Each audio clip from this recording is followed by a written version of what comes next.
ये देखो भाइयों, पेड़ गिराने की पूरी पूरी तैयारी हो गई है। पेड़ को रस्सी से बांध दिया है। ऊपर एक रस्सी काटने के लिए बंदा बैठा हुआ है। ये देखिए, ये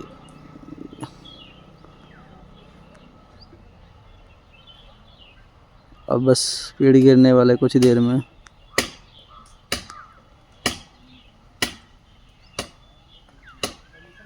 कुछ सेकंड और पेड़ आएगा नीचे।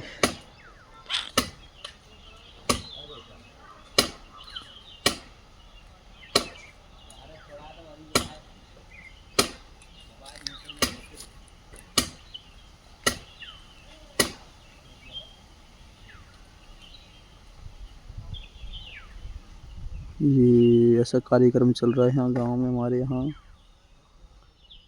ये देखो,